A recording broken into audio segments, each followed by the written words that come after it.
you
All right, well, welcome everyone.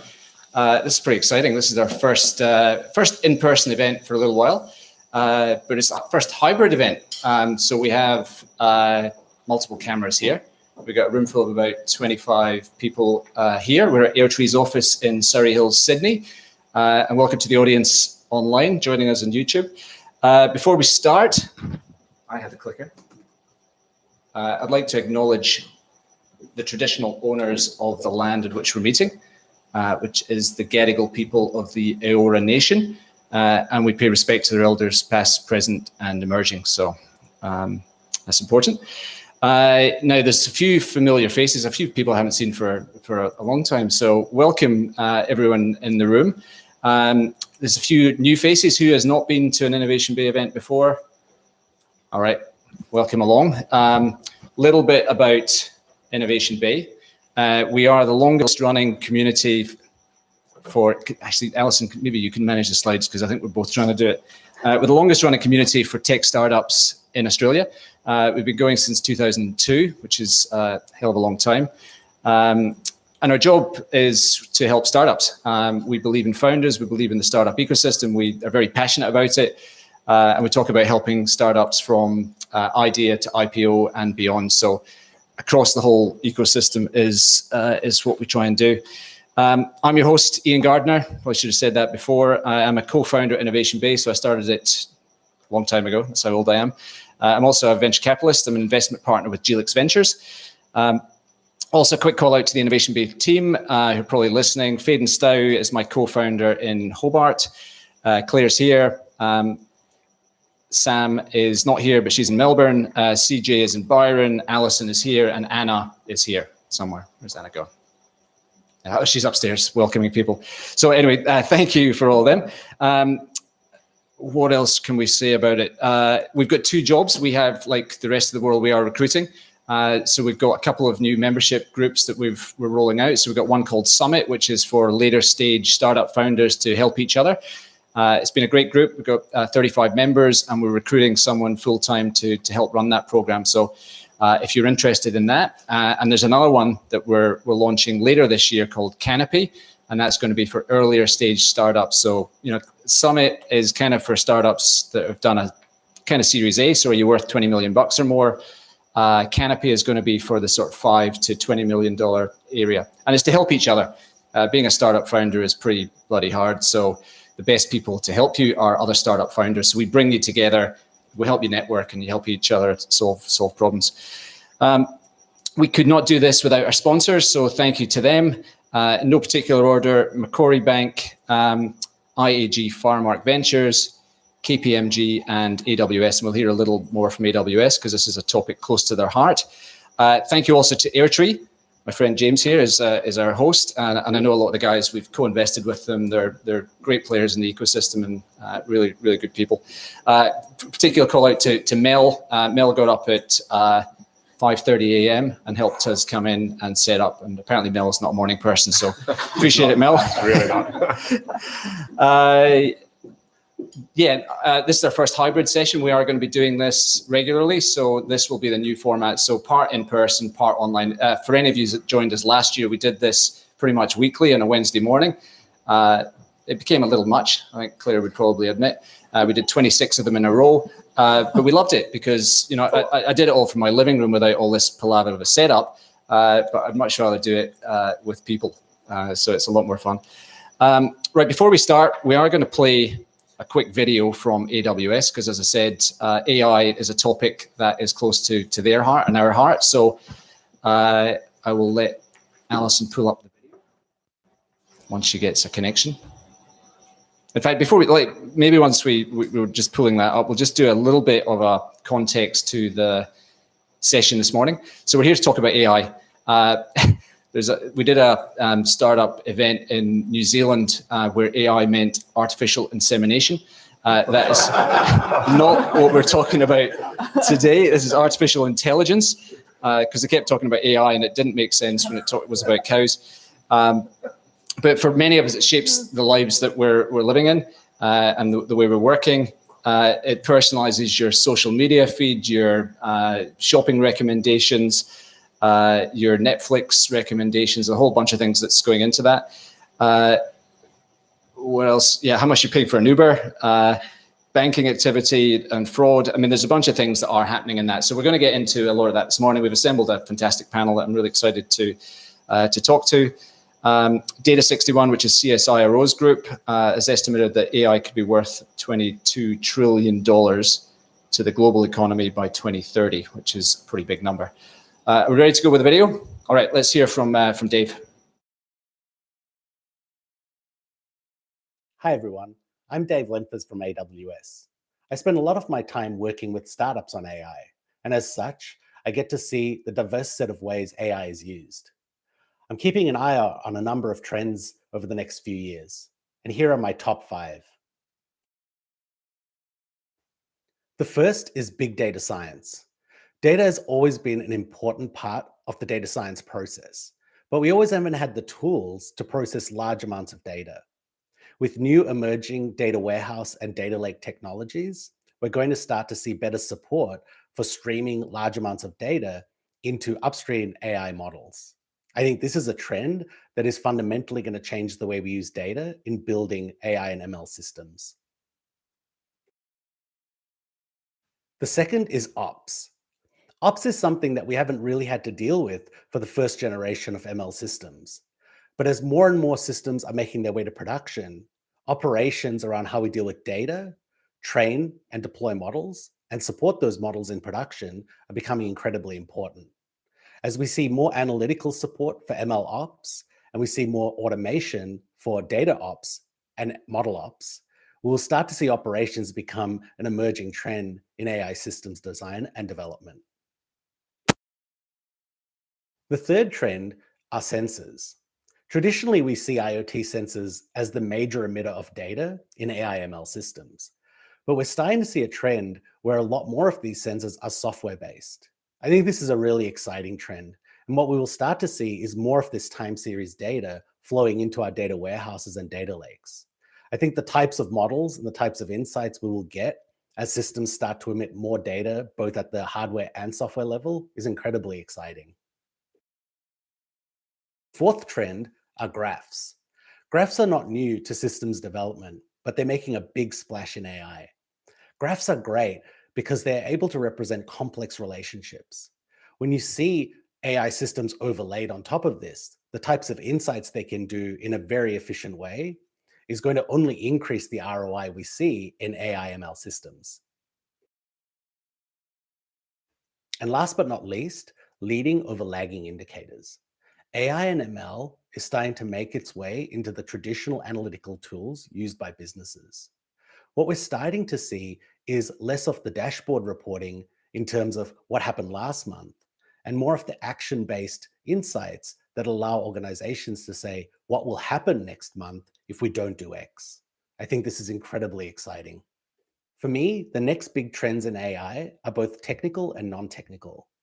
As new platforms and capabilities allow us to deal with large data at scale, and we start to see innovative new ways of dealing with AI like graphs, and we start to see sensors such as software and IoT work together, I think it's going to be a really interesting space. I invite everyone to start checking out how AI can affect their businesses and startups especially. Thank you.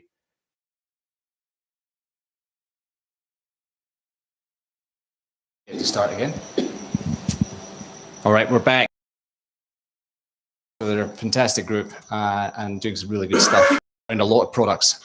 So AI in particular. So thank you, AWS. All right, let's meet the panel. Before we meet the panel, we are going to take Q&A. The way we're going to do it, just so we're not handing mics around, is use Slido. I'm sure you've all used Slido before. So pull out your browser, sli.do. What's the code again? AI in AUS. I think it's on the screen here, but AI in AUS is what you need for Slido. Let's go from my left first. So James Cameron, not the director of Avatar, but partner at Airtree Ventures. You've been, how long has that been now, James? 4 years. 4 years, yeah. Wow. You were the vice president of Accel in London, investing in early stage and growth stage companies, and you're continuing to do that. You're kind of one of the geekier partners here, so AI is in your wheelhouse. Next, Chelsea Wise. Welcome, Chelsea. Chelsea's from Hyperana, which is a very cool AI startup. That's probably the best way of putting it. It's a portfolio company of Airtree, I believe. You're the marketing director.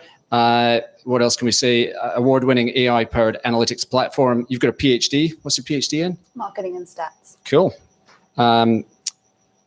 Dr. Wise designed and taught courses in marketing, analytics, and behavioral economics at UTS. So you've been a teacher and an academic, and now you're marketing. That's awesome. So look forward to chatting to you. Lars, next up. Lars Olsen is from Zalient.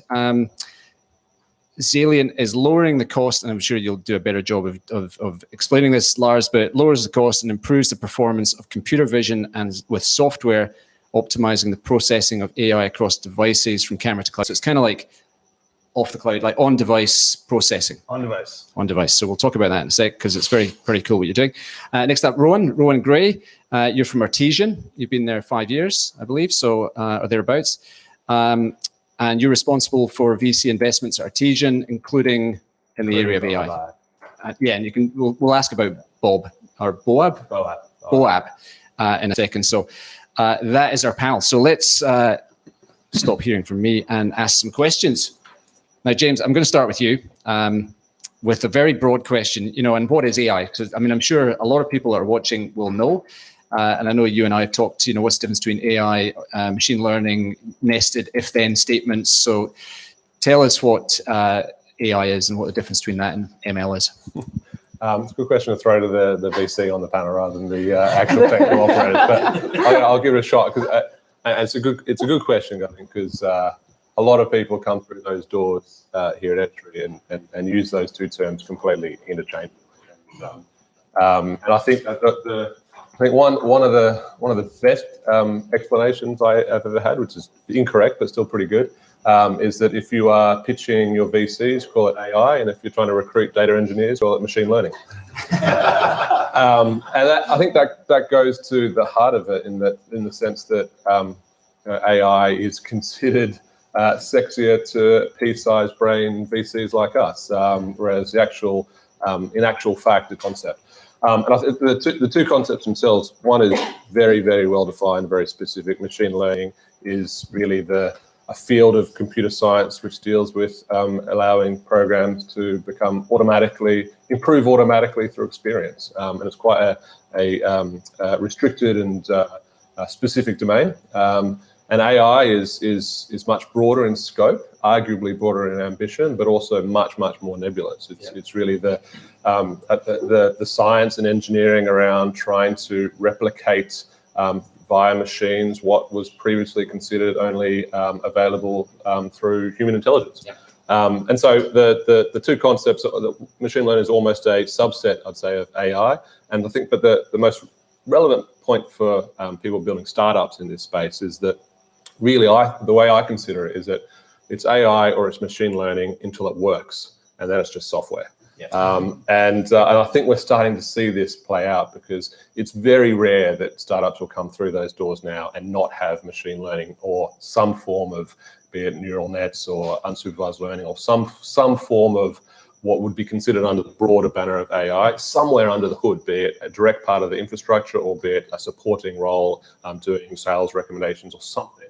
And so it's almost become a little bit like pitching your SaaS startup as being a SaaS startup and that being the main thing. It's not. Yeah, if you go back 10 years, people talked about mobile strategy. Yeah. You never hear that now because everything is mobile strategy. So, but we're not quite there yet. So anyway, thank you, James. Chelsea, let's hear a little more about Hyperana. So it's been around a few years now, I think 2015 or thereabouts. It was launched, 16. So yeah, where's the business at and how are you seeing the evolution of AI in the world?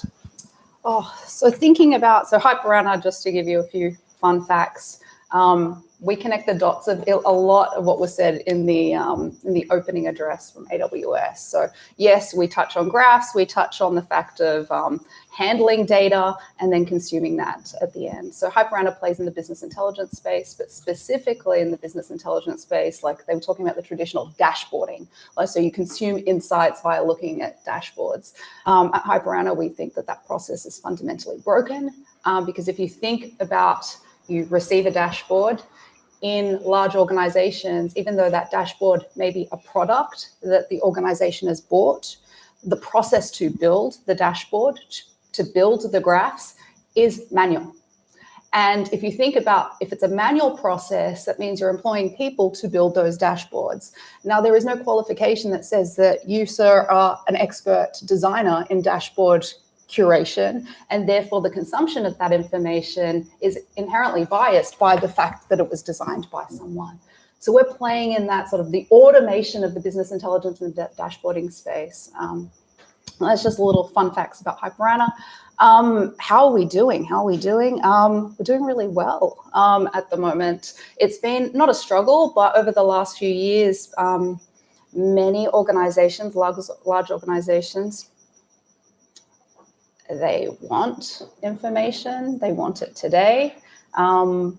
But if you come back to any of my old UTS lectures just down the block, statistics is the #1 course, and like undergraduate and postgraduate statistics. So there's already a selection bias. These are individuals that actually want to get the degree. Statistics, or even business statistics, it's the one course that people don't come because they want to. They come because they have to, and they come with the standard of, I just need to pass. So fundamentally, you've got this problem in organizations where people want to be data-driven. They want the information, but the demand for that information and making sense of it it's all mumbo jumbo to me. Again, not people in the audience here, you've selected yourself here because you're interested in technology, innovation, and potentially a lot of data. And when I think of the definition of AI, at the end of the day, I just break it down. It's just problem solving. Solving a problem with data, automating a lot of that, and continuing to ingest data and doing that in a way that just hopefully sparks joy and solves problems and adds value to the organization. And Chelsea, are you enjoying being in the startup world instead of being an academic? Oh, I love it. I love it. I can't go back to, this is the dark side, my academic friends. Yeah, like I know one of the questions coming is like, what industries are ripe for disruption? And I think of like the university and teaching. So I used to teach a course for 1,000 students in consumer behavior. So the psychology of making decisions. And I created great content, but I knew that content that was created in partnership with some of my colleagues that might have been in the US at Wharton was world class. But it blew my mind, the fact that someone else down the road at UNSW could be teaching the same content, but there's no economies there. We just kind of teach to our cohort. So in terms of ripe for disruption, there's definitely, places within that. But yeah, no regrets. Yeah, good. Yeah, that was the right answer, by the way. No Lars, so you are a startup founder. So Zalian, let's hear a little bit more about that. So I'll just quote to you, because I think I took this from your website. It's flyweight software for IoT smart cameras. So you've been through Antler, you've raised a bit of money. I mean, where are you at? And tell us a bit more about Zalian's customer use case. Sure. So just to sort of put some context around it, who has a camera at home, like a doorbell cam or security cam? And how many of you have turned off the alerts? All right, so actually you guys are more patient than most consumers. So the problem is that these camera systems are generating way too much information. And it's not the alerts that's the problem, it actually sits way upstream. The camera itself generates far more data than the AI can handle. So you're taking this huge pipe of data and you're squeezing it into whatever your computation capacity is, right? And that typically means some little AI. When you do that, you lose a tremendous amount of the information, and that impacts accuracy, that impacts the robustness. So the whole sort of vision of AI falls apart.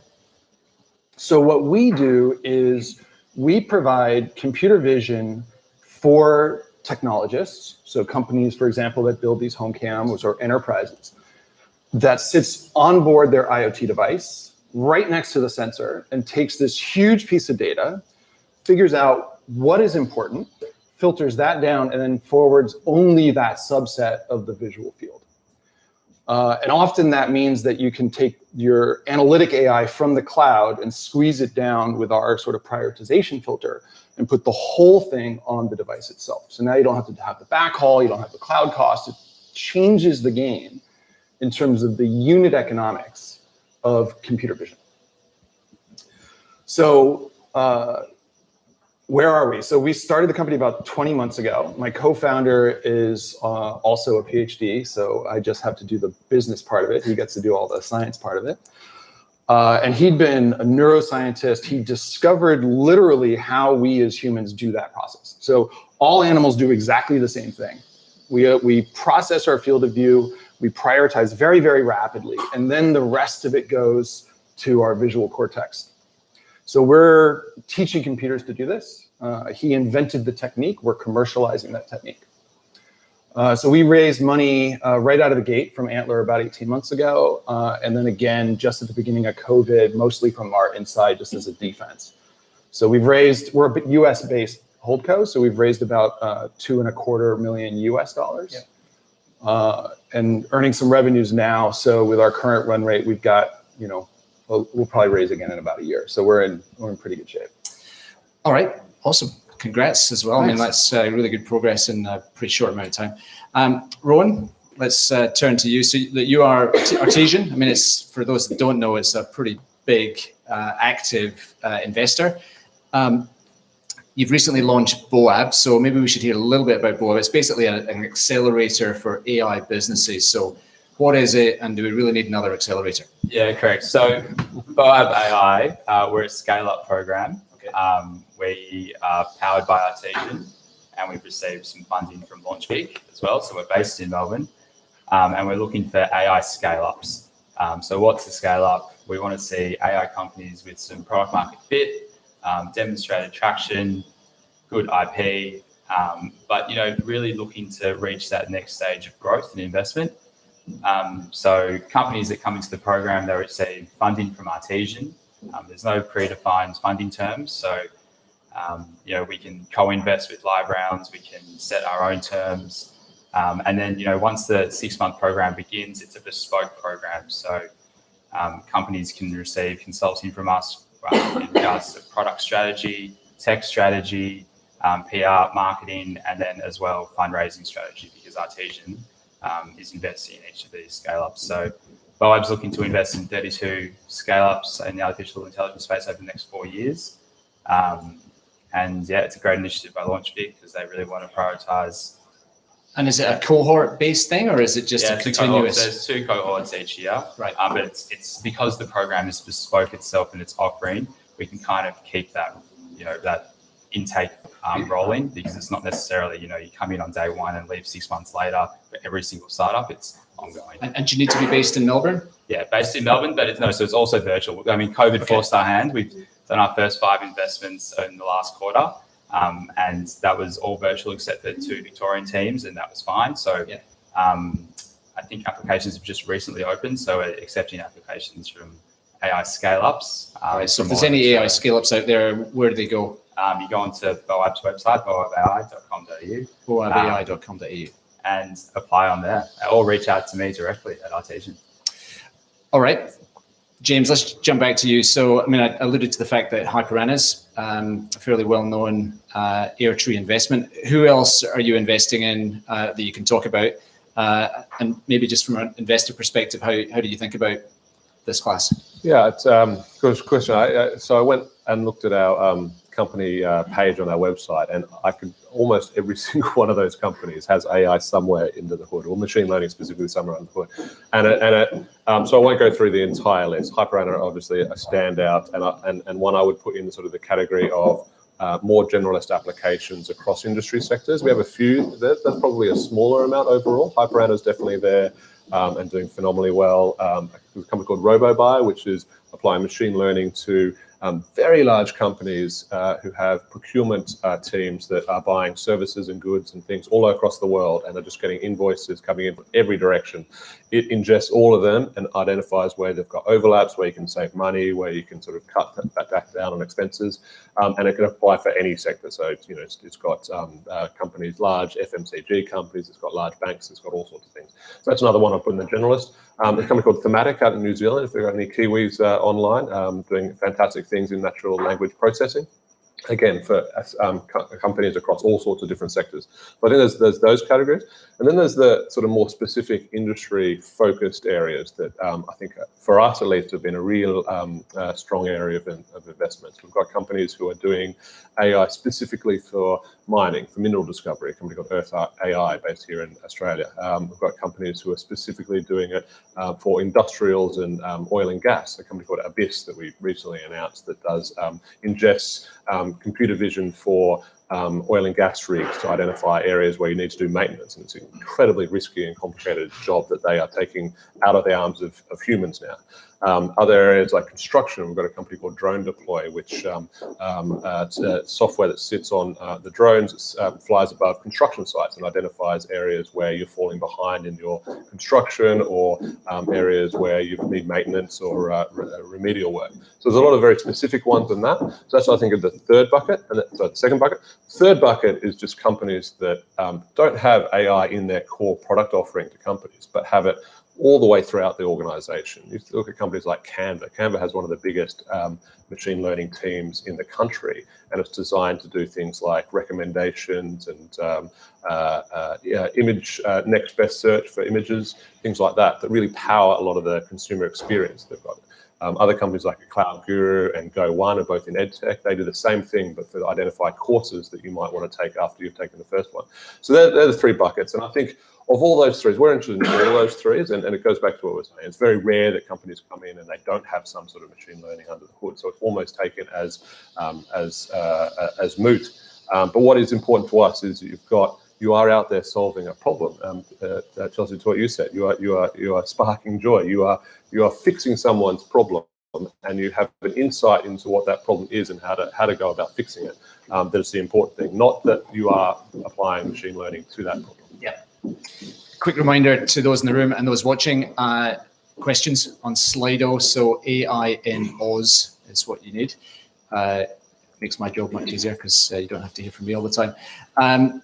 Chelsea, are AI or robots going to steal all of our jobs? I mean, it's we've all seen Wall-E, you know, the Pixar thing where you live in a spaceship and you don't move because you've got robots doing everything for us.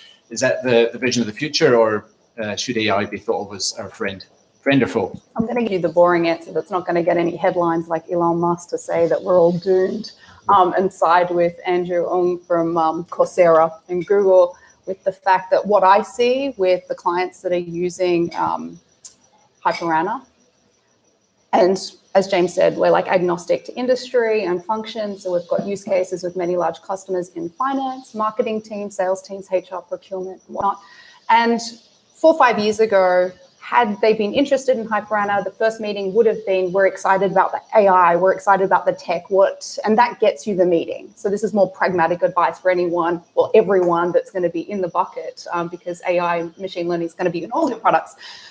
So that'll get you the meeting because people are excited. But when it comes to the reality, and again, this is really like a cliche, but if you don't have, if you're not solving a problem with the data and again, it's not a cool tech problem to solve, but that actually makes someone's life easier. And by I say easier, like significantly easier. And I can give you a story. So Hyperana started on the concept that dashboards, this manual process it just takes too long. And that then we could speed up the time to insight like significantly quicker.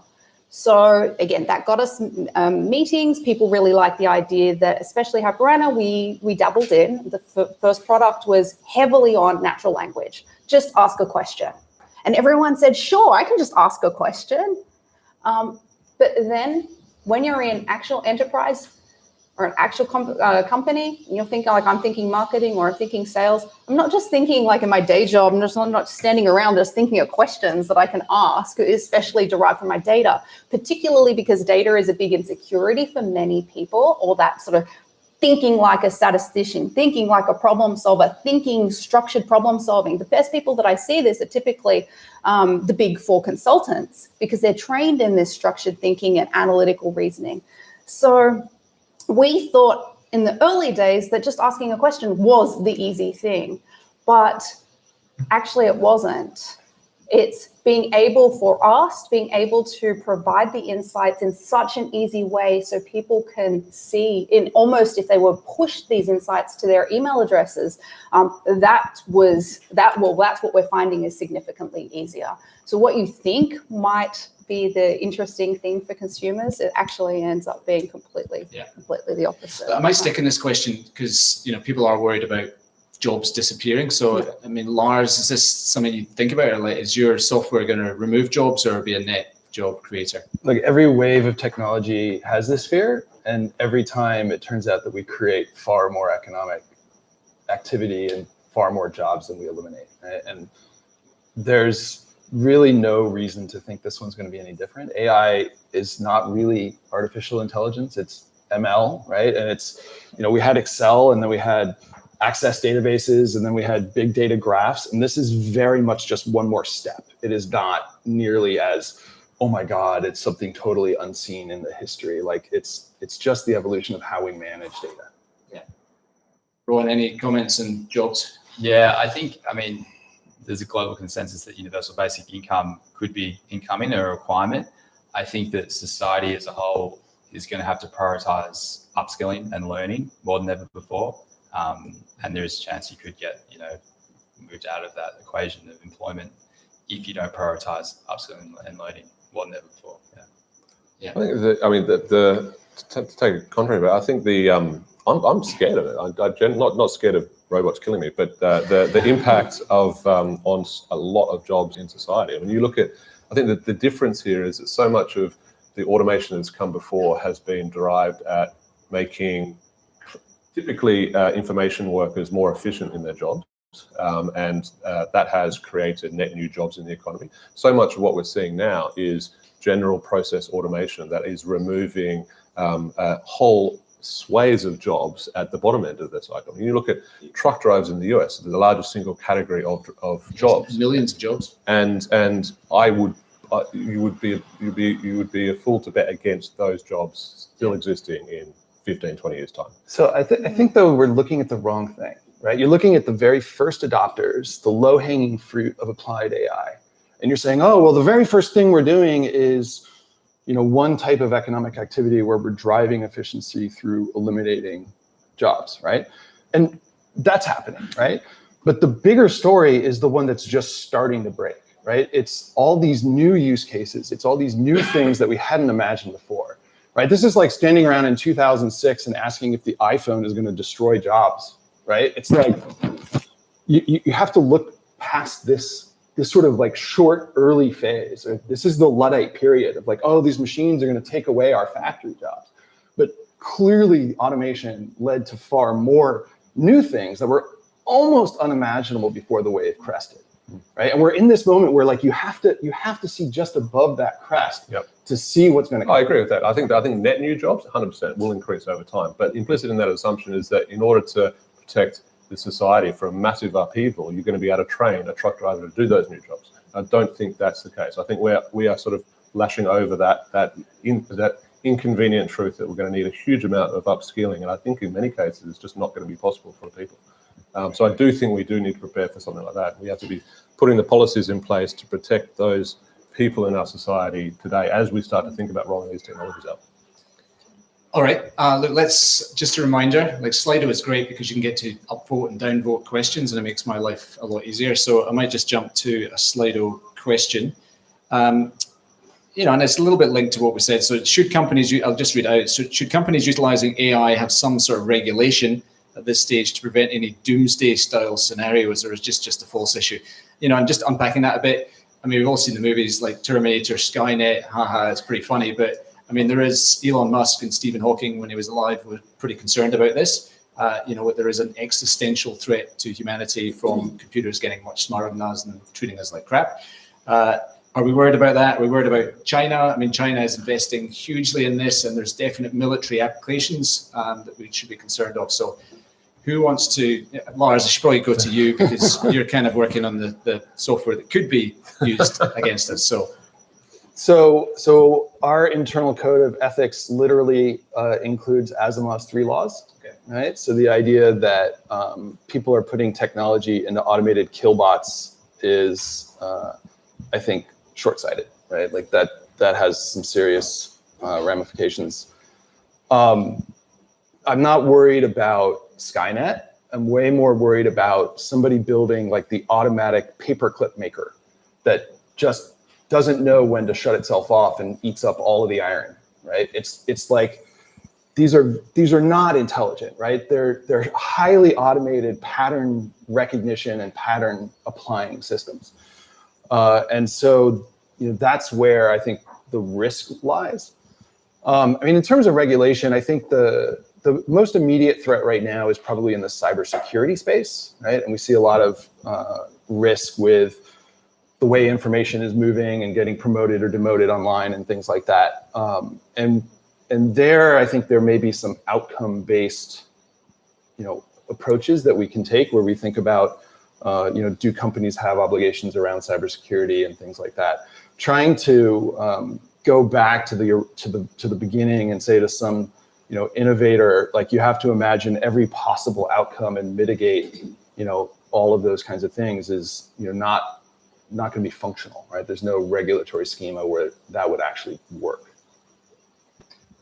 Anyone else want to touch on the doomsday scenario? Has anyone read about it, concerned about it? I think that the world is reasonably used to grappling with these questions around technology used for nefarious purposes. I mean, we are still trying to figure out how to regulate and enforce specifically nuclear weapons on a global scale, and this will be another technology that falls into a bucket of something that we will continue to grapple with how to regulate and how to enforce and how to play global power politics around for many years to come. I think it's just the speed at which killing machines will come to market will increase inevitably, because with technology it always does. So I think it is important to be able to think about 3 steps ahead of this and figure out ways to regulate it and ways to have global consensus on it. I think we're in a bit of a different society in that nuclear technology is not a perfect analogy, because it started in weapons and moved to industrial use cases. This is sort of going the opposite way, and a lot of what happens is hard to understand what's going on. When you drop a nuclear bomb on someone, it's pretty bloody obvious. When you start to develop some of these technologies and put them to work in things like cybersecurity attacks, it's very hard to understand what the actual technology is. I mean, I'll stick in the cybersecurity, and I might ask you this, Rowan, because I mean, you see state-sponsored actors. I mean, well, not actors, but players. So specifically Russia, China, North Korea. I mean, they've got thousands and thousands of full-time dedicated staff who just want to try and infiltrate and hack networks. Is this a big area that you're focused on at BOAB? Well, not the hacking. I mean, not the hacking. Not hacking yet. But cybersecurity definitely is a massive market, and we've been looking at quite a few cybersecurity opportunities in Australia through BOAB and Artesian. I think with the state risk, I mean, China's definitely prioritized AI investment. In 2017, I think they announced to the world they want to be the AI leaders by 2030, and that the world leader in AI 2030 will probably be the world leader in 2100. And I think they're well on track to getting to that point. Is it a risk for warfare? I mean, as you mentioned, spying is the new warfare. Cybersecurity is the new warfare. I don't think we'll see hand-to-hand combat, in the next World War.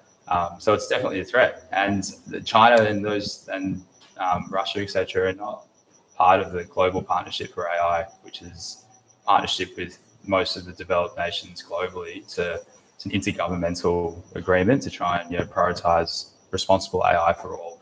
And I mean, interestingly enough, those countries or states are not part of that agreement. Yeah.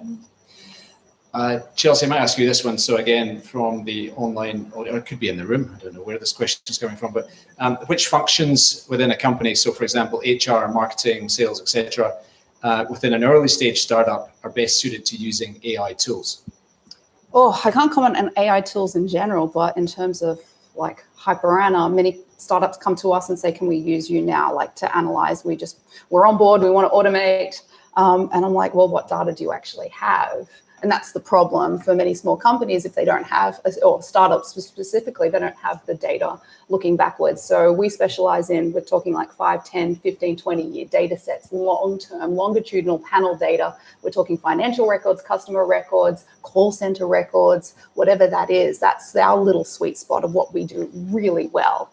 Time series data and giving insights to people. And again, in terms of even prediction, we're very clear at saying there are certain prediction things that we just don't do because, again, we don't own the data. Our customers own their data and they have the mechanism to upload it and get the insights out of Anna. When people ask me that question about, like, am I nervous about the governance and all of this? It sparks a tiny little bit of joy because the people asking those questions are the people that typically would have said to me, like, I'm not a numbers person, like I'm just a marketer, or I'm in people ops, like this is not me. I know manufacturing really well. So when they ask me the question like, are these insights biased, or where's the bias in your system? It gives me the opportunity to say, well, how would you have made a decision? And they're like, okay, well, I'll look at this system and this system. Most of the time, what they're telling me is that they're making a decision based on incomplete information. And if you're making or selected information, then there's a bias there. So when I kind of talk to them about that problem and they feel insecure that it's based on incomplete information, and then a tool can surface a little bit more information as an input into the decision-making process, that helps alleviate some of their fears about the fact that they're still in control. Because again, our technology, we're not making recommendations to say, do this now. It's really at that early end of like, can we help people consume information, data better and give them more confidence to make an informed decision, rather than just go, where's the gender bias? Where's the bias here? Where's the da-da-da-da-da?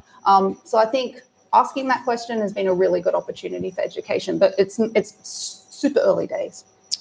All right, Lee, there's a question here that's probably applicable to everyone. So I might start with you, James. It's from David McKeague. David, you should have joined us in the room. I know you're in Sydney, so thanks for the question. Where do you see the emerging AI opportunities? So Lee, we talked about cyber and what HyperAnna's doing, but what is coming? Like, where's the secret sauce that you're seeing as Airtree? David, I'm glad you asked the question because I grabbed this from my desk on the way. I had to crunch the numbers on this for a presentation I did for the University of Melbourne Analytics Conference last week. And so I wanted to understand, and I promise this is going to be the shittest use of PowerPoint you've ever seen.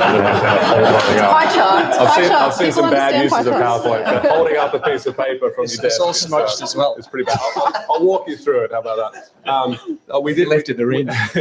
We crunched the numbers on where the money in Australia is going into AI-focused startups, which sectors, which areas, and we went back 6 years, back 2014 up until last year, just to identify where they were. Because I had a hunch that some of the industry-specific areas of AI were going to come out with more funding than some of the sort of cross-sector tools for AI and data infrastructure. And I was sort of half right. Number one with an absolute bullet was health. 26% of funding into AI startups. And bear in mind that AI startup funding has gone through the roof in the last year. That last year it was about 250 million US. That was more than twice the 2019, which was again more than twice 2018. So it really is on an exponential growth curve, which is excellent. Best time ever to raise money if you're a AI-focused founder in Australia. Health was number one with a bullet, 26%. Big companies like Harrison AI and Health Match all raising big rounds in the last few years. Maxwell Plus as well. Maxwell Plus, and I think there's a good reason for that. Australia, if we think about where are the opportunities for AI founders in Australia, healthcare is an incredible one for a couple of reasons. We have incredible data sets in Australia available for AI founders. We have Medicare data on just about every one of the 26 million, I don't know how many people we've got in Australia. And we've also got, we're one of the few countries that's got centralized data on pharmaceutical use. So they're massive data sets that applied in the right way can be huge. We also have a lot of private equity or centrally owned private hospitals and private clinicians, radiology departments, things like that. So you have massive data sets there, which is quite unique in Australia. So I think there's very good, and we've got a long history of great biotech and healthcare startups and technology anyway. So I think there's a lot of groundwork to be done, and that will continue to be a big area. The next biggest, with 15%, is what I would consider sort of the tools and cross-industry. And I put HyperAnna in that case. I put RoboBuy in that category.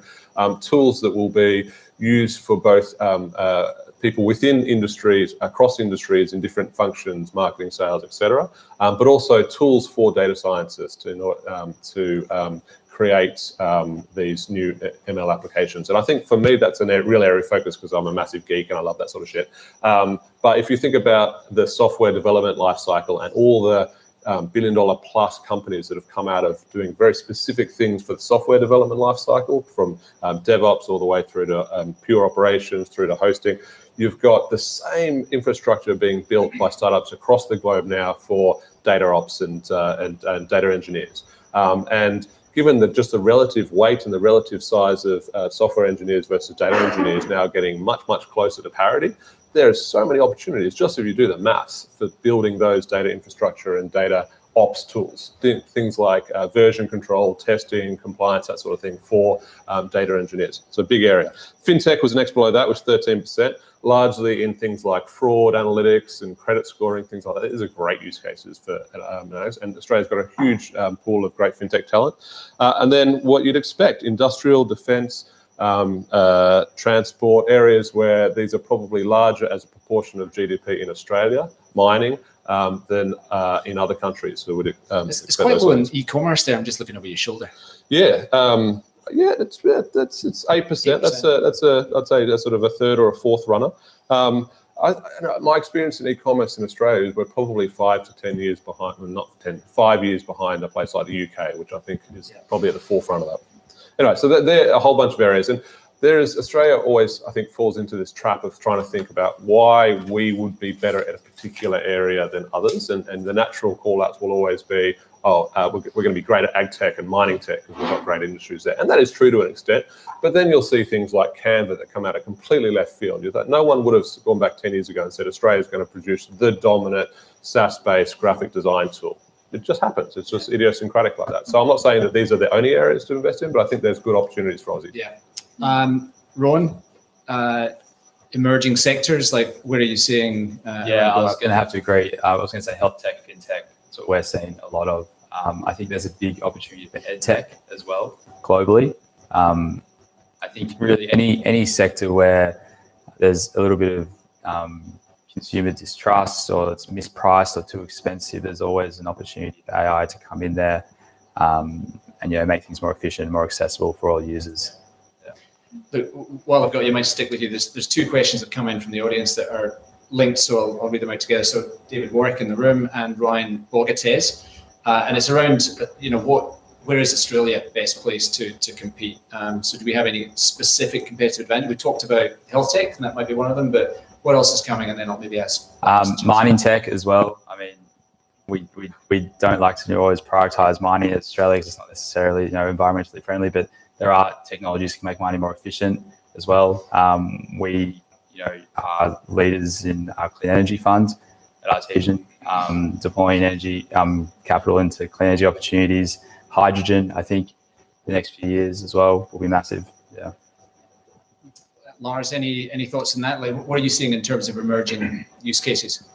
So we focus exclusively on computer vision and at the edge. So people that are deploying, either deploying new sensor systems, new camera sensor systems, or upgrading sort of their dumb cameras to be smart. So there's a lot happening, in process, of course, like anybody that's process intensive. There's a lot happening in security. Some of the more exciting things, I think, are things that are emerging, that are use cases that haven't existed yet. So I think if the questioner is like a prospective founder or something like that trying to figure it out, I think look for the interactions of humans with their digital systems that are really awkward today, right? Like, where are you sick of doing this on a 3-inch screen and you want your environment to actually recognize what you're doing while you're doing it and respond appropriately? And those, I think, will be the wave that come. So like right now would be the right time to start that startup. Yeah. All right, look, we're into the last sort of 3 or 4 minutes, so let's maybe take a couple more questions. So, but there's one here about GPT-3. So I had to look it up. Does anyone know what GPT-3 is? James is nodding. So I'm going to ask you then. What are your views about this? And first of all, you can explain what it is, and I can give you the Wikipedia entry if you need to look into it. What are its applications, its issues, its threats, its opportunities? It's a GPT-3 it's an open source project that ingests basically the internet's worth of text and creates net new text based on something that you give it as a startup base. So you could type in a paragraph of, for us, we could start an investment memo for one of our startups, and it will basically fill out the rest based on things that and similar thematics and similar styles that it's found in its enormous database of training. Just by the way, it stands for Generative Pre-trained Transformer. Yeah, and it's one of those those moments where the first time you take an Uber, you're like, holy shit, this is going to change the world. It was one of those moments. If you ever actually get a chance to use it and just throw some training sets in and just see what happens, it sort of takes your breath away. It's one of those moments where you're like, Jesus Christ, we're closer to general AI than I thought. Now, of course, we're not. It's still a hell of a long way to go but it is an incredible demonstration of the power of what we can do with unsupervised machine learning. Anyone else want to touch on that? Lars, have you come across this? Yeah. Sorry, I didn't recognize the name of it, but so there's a fun experiment with this, which is like you sort of start writing a sentence and then you can read like 3 or 4 or 5 more sentences or whatever, and it sort of makes sense, but you can break it super easily. So you can do something like, oh, I picked up 5 forks. I gave 2 forks to Ian. Now I have a pretty bird, right? It's like it has no comprehension, right? And so I think it's an awesome illustration of both the power and the limitation of these systems. We have to layer on top, right? We have to bring solutions that are software that sit on top of these ML systems. That of course brings bias and trouble of selection and human curation and things like that, but it also inherently limits the threat and the potential of these things. Like we're a long way away from general AI, if such a thing is even philosophically coherent. Yeah. long way being what, 20, 30 years? Because it's super intelligence is coming, isn't it? This is look, I think all of these things, 5 years ago, we all thought fully automated cars were 10 years away. Does anybody think they're 5 years away right now? Like Elon Musk. It's that overnight success 10 years in the making. I think a lot of this stuff is still quite a long way away. All right, let's move to the last question, and I'm going to get an input from all of you, and we've got 2 minutes, so about 30 seconds each. So Chelsea, let me start with you. So this is tips for, the audience is probably wondering how they should be implementing AI if they're not already in their startup. So any tips, like how should they start? How should they be thinking about tools that they could use? 30 seconds. Oh, 30 seconds. Well, number one, startup where you've got no money anyway, so you're forced to be innovative and frugal. And that's your superpower. That's my main advice. Like my marketing team, for instance, there's 2 of us. It forces us to think differently, and it forces us to search for technology and solutions that we can do things better. Not in our portfolio, but there was a company called Descript, and it helps you edit and create amazing videos, like editing a Google form, like the power. You can be like a professional podcaster. But again, I would never have Googled that had I had a team of 100 people. I thought the answer was going to be hyperana.com.au. Yeah, I'll help you out with that one. Rowan, any thoughts on this one? Like, what should startups be doing that are out there? I think initially, don't come to Bob. We're scaling up your pre-existing artificial intelligence, just to clarify that. I think organize your data set, know your business value, know what you want to achieve, know the difference between AI, ML, and then, get an expert in to see if, you actually can implement with that data set that you've already got. You mentioned it earlier, you need to understand the data set. That's the value, having a unique data set and optimizing it. All right. Lars, should they all be signing up to Zilliant? Absolutely, of course, right? We'll help you prioritize your data. I think my bit would be data is not oil, data is sand. The value is in turning it into silicon, right? So the value add is what makes it valuable. It's not inherently valuable. That's a nice analogy. I like that. James, last word with you. Any thoughts on this one? quick. I think focus on the problem. Don't try and cram AI into it. Just make sure that you know what your problem is and you're looking for a solution to solve it. And I think if you are AI as a core startup, don't forget that when you're going through your MVP stage and trying to find product market fit, you can't just focus on tuning your algorithm with real world data. You really do have to test out the entire stack of your startup, including how you're going to deliver it to the users, to really understand whether or not they're going to care about the problem that you're solving. So don't just focus on the algos. All right, look, I think we're out of time. I'm just looking over at, Claire's nodding. So yeah, I want to be done by 9. So look, thank you to our panel. I'll call you in a sec. Thanks to you in the audience for coming, and for everyone online, you can give a round of applause. But yeah, James, Chelsea, Lars, Rowan, thank you very much. Awesome. Thank you. Let me just do a quick wrap while we do this. So we have applications open. So like Innovation Bay also has investors as part of our community. And they're looking for good deals. So if you are a startup and you're trying to raise money, it's not all about money raising, by the way. We also try to get successful commercial startups too. But we do have a group called Horizon, which is a group of angel investors. So we have applications open to pitch to that amazing group. So I think it's on the screen. What's the URL? bit.ly/pitch Horizon May. So bit.ly pitch Horizon May, and I think Bitly is case sensitive, so capital P, capital H, capital M. It's a little bit complicated, but check it out, and it'll be on our Twitter feed as well. So check that out. I mentioned this in the opening. We are hiring 2 new roles. Is that on a slide, Anna? Yeah, we do have that. So one for Canopy and one for Summit. So check that out. I think it's going to be on LinkedIn. If we haven't put it up, it's going to be up today, and certainly by the time you're watching this video on demand, it'll be up. So check it out. If it's you, let us know. If it's someone you know, please share it. That'd be amazing. But keep your eye on the website. We've got a bunch of stuff coming up. We're going to be at South Start. So now that we're back in person, we are going down to South Start in Adelaide, first week of May. So that's going to be a lot of fun. So check it out. There's a big conference on I can't remember the exact dates, but Wednesday's what, the 5th of May? 4th. Wednesday, the 4th of May is the main event. There's a startup showcase Tuesday, the 3rd. So again, if you're looking, I think we've closed applications on that one, so you're too late, but come along and check it out. James, thank you for hosting. Pleasure. We have a bunch of food and drink. This doesn't apply to anyone online, but we've got some amazing pastries here. So if you're in the room, please hang around, meet someone you haven't met before, and eat all the pastries, because otherwise Airtree is going to get fat. So we don't want that. And then finally, thank you to our sponsors. We could not do this without them, and I really appreciate it. So KPMG, AWS, IAG, and Macquarie. So Claire, are we good to go? Right. Thank you, everyone. We'll see you next time.